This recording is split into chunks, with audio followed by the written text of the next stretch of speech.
Мы продолжаем освещать самые заметные события. В студии Надежда Саханская. Здравствуйте. И вот основные темы. Кредитные обстоятельства. Якутия вошла в топ-5 субъектов России с низким процентом по ипотеке. Водные тенденции. В республике завершается период навигации. Почти как небезызвестная шестая. В Германии прошла премьера 10-й симфонии Людвига ван Бетховена. Расскажем об этом более подробно. Якутия вошла в топ-5 субъектов России с низким процентом по ипотечному кредитованию. Специалисты Центробанка оценили средний уровень процентной ставки за период с января по август 2021 года. Самый низкий процент по ипотеке также отмечен в Приморском крае, Магаданской и Сахалинской областях и на Чукотке. Низкие ипотечные ставки в макрорегионе стали следствием программы «Дальневосточная ипотека» по 2% годовых, которой могут воспользоваться молодые семьи до 35 лет.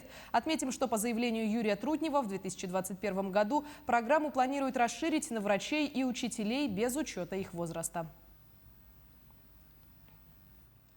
14 домов передали жильцам пострадавшего села Бяскёль горного района. За 2 недели подрядчики уже ввели в эксплуатацию 20 зданий. Все они теплые и имеют необходимые инженерные коммуникации – свет, газ и канализацию. А вскоре в каждом доме появится и интернет-соединение. Детали узнавала Мадина Халикова. Глобальная стройка подходит к концу, но темпы работ не снижаются, а наоборот даже увеличиваются, ведь к середине октября нужно сдать весь микрорайон полностью, а дома должны быть благоустроены и к ним должны подвести все необходимые коммуникации. Но не возникает ни одного сомнения, что все поручения главы республики будут исполнены в срок, ведь уже сейчас завершено строительство 20 домов, осталось всего 14.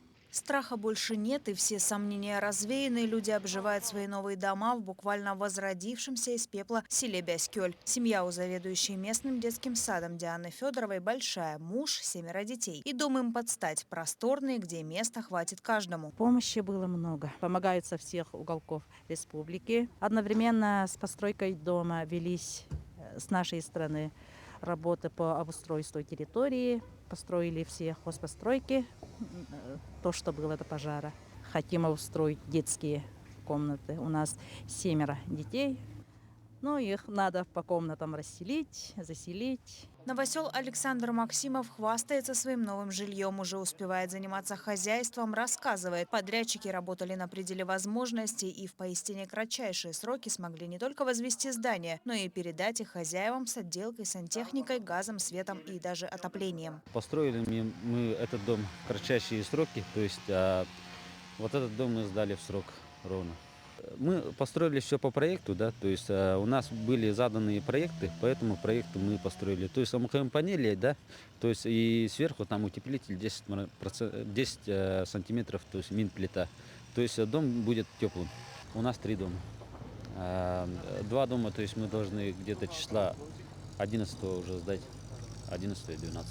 Каждой семье вручают сертификаты на 200 тысяч рублей для того, чтобы жители могли приобрести необходимую мебель и технику. Без спонсорской помощи, конечно, не обошлось. Надо сказать, что все средства, которые компании перечислили на восстановление села Бяскёль, прошли через наш фонд. Было заключено множество договоров со всеми поставщиками материалов, с подрядчиками, ну, естественно, с жителями, да, вот на строительство домов. Сейчас вот мы уже будем заключать договора на, значит, возмещение затрат на строительство хозяйственных построек. К концу следующей недели в Бяскёле введут в эксплуатацию оставшиеся 14 домов. Все здания в высокой степени готовности, резюмирует первый заместитель председателя правительства Якутии Дмитрий Бертников. Несмотря на то, что сроки сжатые, сроки действительно очень сжатые. 2 месяца с того момента, когда мы здесь стояли, все это был дым, чистое выжженное поле, проведены инженерные изыскания в кратчайшие сроки, проект сделан. И дома вводятся в эксплуатацию. Наверное, мало какой регион может похвастаться такими темпами строительства. Это 2700 квадратных метров жилья вводятся в эксплуатацию за такие короткие сроки. Конечно, это большая напряженная работа. Также подрядчики завершают возведение большого животноводческого комплекса на 100 голов. В планах сдать его вместе с оставшимися домами. Мадина Халикова, Павел Пахомов, Бяскёль, Горный район. В республике продолжается завершение навигации. С 11 октября в Якутске, Жатае и в 20 районах республики закрывается навигация для маломерных судов. Для самих владельцев маломерных судов закрытие навигации должно стать сигналом тревоги. Выход на таких судах на воду в осеннее время, когда уровень воды в реке минимален, опасен повреждениями подводных частей мотора ОБНО и различные другие подводные препятствия в реке, ухудшающие валкость судна. Закрытие паромных переправ на реке Лена, Якутск, Нижний Бестях и Кангалас и Сотинцы в зависимости от природно-климатических условий планируется в период с 16 по 18 октября. Стоматолог-терапевт из Мирного стала призером награды «Талантливая женщина в добывающей отрасли». Инесса Семенова приняла участие в номинации «Вызов года». Награда создана, чтобы отметить женщин-профессионалов, достигших карьерного успеха и высоких результатов в работе предприятий. С 2010 года Инесса Семенова работает в медицинском центре «Алроса». Она профессионал с 20-летним опытом работы в медицине. С начала пандемии стоматолог предложила создать в медцентре единый центр тестирования, работа которого направлена на борьбу с COVID-19. Летом этого года врач подала заявку на участие в премии «Талантливая женщина в добывающей отрасли» с уже реализованным проектом. Вызов года – это номинация женщины, которая внедрила проект, инициативу, направленный на борьбу с новой коронавирусной инфекцией в своем предприятии. Нам необходимо было рассказать о своей работе, как мы работали в течение этих 1,5 лет пандемии. В России стартовал второй сезон конкурса «Смотри, это Россия». Этот проект инициирован и реализован Якутией, вовлекший абсолютно все регионы нашей страны. Конкурс стартовал в прошлом году по инициативе главы республики и уже в первом сезоне собрал участников со всех регионов страны. Это более 17,5 тысяч человек. Участники снимают ролики о малой родине, передавая эстафету другим участникам из других команд. Все ролики выкладываются на сайт для всеобщего голосования. Авторы роликов, набравших больше всего голосов, в качестве ценных призов в этом году получают смартфоны. Отметим, что темы конкурсных работ неизвестны до начала голосования.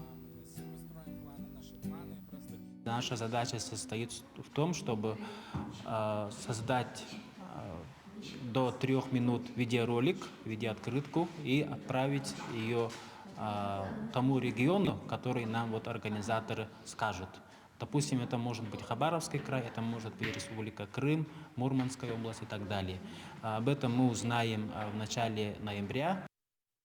9 и 10 октября старинная субтропическая оранжерея с горным туманным лесом в ботаническом саду МГУ «Аптекарский огород» будет открыта для всех посетителей. Она закрыта на реконструкцию уже более 20 лет. И только в эти дни все посетители сада смогут бесплатно попасть в субтропическую оранжерею, увидеть горный туманный лес своими глазами и сделать эффектные фото на память. Здесь представлены очень редкие орхидеи, папоротники, бромелии, лианы и прочие растения из горной климатической зоны, многие из которых приехали в Аптекарский огород с других концов планеты. В субтропической оранжерее построили уникальные конструкции, включая подвесные корзины и скалы. Тем временем в Германии прошла премьера 10-й симфонии Людвига ван Бетховена. Это произведение он, как считается, задумал перед смертью в 1827 году, но написать не успел. Теперь при помощи нейросети ее попытались восстановить по наброскам. Подробнее в материале наших коллег.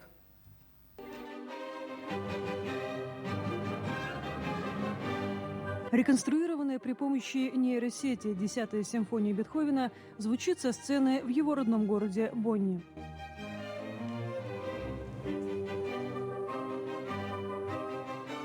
От произведения, которое немецкий композитор предположительно начал писать незадолго до смерти, сохранились только фрагментарные наброски. 2 года назад группа музыкантов и программистов начала работать над тем, чтобы объединить их при помощи высоких технологий. Машине давали слушать отрывки произведений Бетховена и его современников, опираясь на которые нейросеть импровизировала. Не все идеи, предложенные компьютером, были приняты. Ошибочные, с точки зрения специалистов, отвергались. По мнению дирижера Дирка Кафтана, получившееся произведение можно считать оригинальным. Не то чтобы компьютер сразу выдавал свою версию. Он предлагал варианты, а люди выбирали. Он носил ноты с собой и переписывал их, доводя до идеала. Поэтому нельзя сказать однозначно. Я думаю, то, что получилось, похоже на Бетховена. В некоторых моментах явно проявляется его дух. Но Бетховен ли это? На это ответ нет. Глава проекта Матиас Рёдер уверен, что сам композитор был бы не против такого подхода к творчеству. Думаю, живи композитор, подобный Бетховену в наше время, возможно, он не только собрал бы технологическую команду, но и использовал бы ровно те же технологии. Мне кажется, искусство не подвешено в воздухе. Оно не неизменно, оно меняется вместе с миром. И сегодня мы можем это видеть.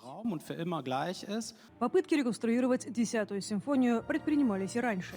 В 1988 году версия музыковеда Барри Купера впервые была исполнена Королевским филармоническим обществом в Лондоне.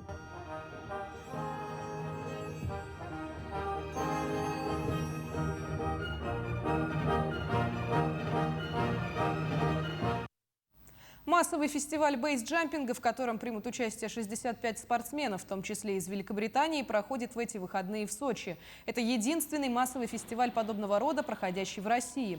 Уроженец Великобритании Марк Эндрюс – один из самых опытных бейсеров. В этом фестивале он принимает участие уже в 4-й раз. Одним из самых главных событий фестиваля в 2019 году стала установка мирового рекорда в массовом бейс-прыжке с моста. Такой прыжок на профессиональном сленге зовут многовей. В 2021 году спортсмены тоже совершат такой прыжок, но рекордов не обещают. Из-за пандемии число тех бейсеров, которые могут принять участие в технически сложном многовее, ограничено. Спортсменам будет доступна новая точка – Банги 207 Pro, высота которой составляет 210 метров. Своими впечатлениями с нами поделились участники фестиваля. Шикарный фестиваль, посещаю 3-й год подряд, все очень нравится, и если в следующем году он состоится, планирую тоже его посетить. Очень красиво было, огромное количество парашютов в воздухе. Красиво, здорово. Сделали новый мировой рекорд. Здесь есть уникальные места, откуда можно прыгнуть. Здесь есть зиплайн. Нигде в мире больше нет зиплайна, с которого можно именно прыгнуть бейсджампинг. Ну и сам объект, сама атмосфера фестиваля, она довольно уникальная, даже по меркам мирового масштаба. France Football объявил короткий список номинантов на премию «Золотой мяч». В нем снова Лионель Месси и Криштиану Роналду. Церемония награждения запланирована на конец ноября. Подробности в следующем материале. Лионель Месси, Криштиану Роналду и Алексия Путельяс номинированы в числе прочих на премию «Золотой мяч» 2021 года. Всего в шорт-листе 30 футболистов и 20 футболисток. Список в пятницу обнародовал французский журнал «France Football».